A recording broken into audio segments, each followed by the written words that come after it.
Aujourd'hui, plus que jamais, la santé au travail fait partie des grands enjeux de santé publique.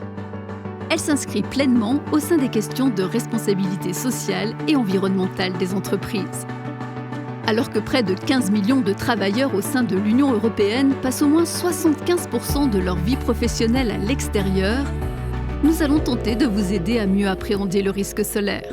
Pour cela, nous allons tout vous dire, ou presque, sur le rayonnement solaire, en particulier sur les pièges que nous tendent les ultraviolets, sur les risques qu'ils font peser sur la santé des travailleurs et sur les moyens de s'en protéger.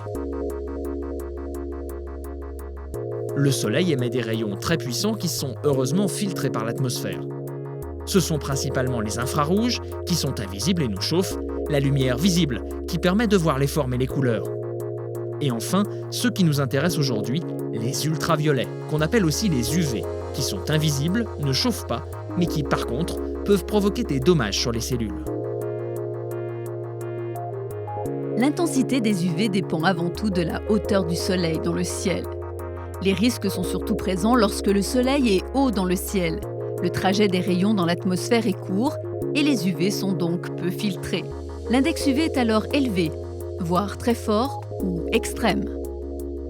Retenez que plus les ombres sont courtes, plus le soleil est dangereux. Mais bien sûr, les UV varient aussi en fonction d'autres facteurs, dont certains sont de véritables pièges. En montagne, par exemple, le niveau d'UV augmente alors que la température baisse. La réverbération sur les surfaces claires et brillantes augmente aussi considérablement la quantité d'UV que l'on reçoit. Et puis, les nuages, en particulier les voiles nuageux, filtrent bien l'infrarouge et le visible. Il fait moins chaud. Par contre, il y a presque autant d'UV que si le ciel était totalement dégagé. Enfin, il faut se méfier du vent.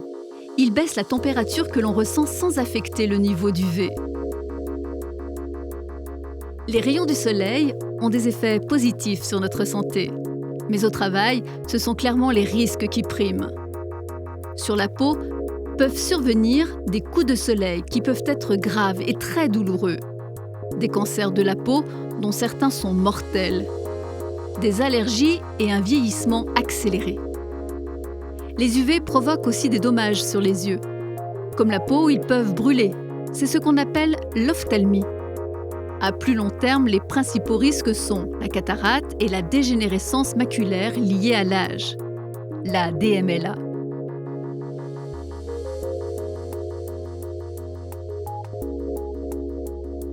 Quand l'index UV est élevé, il est fondamental de bien protéger votre tête, protéger vos yeux, protéger votre peau avec des vêtements couvrants anti-UV, de la crème solaire sur les zones non couvertes, protéger son corps en créant des zones ombragées dès que possible.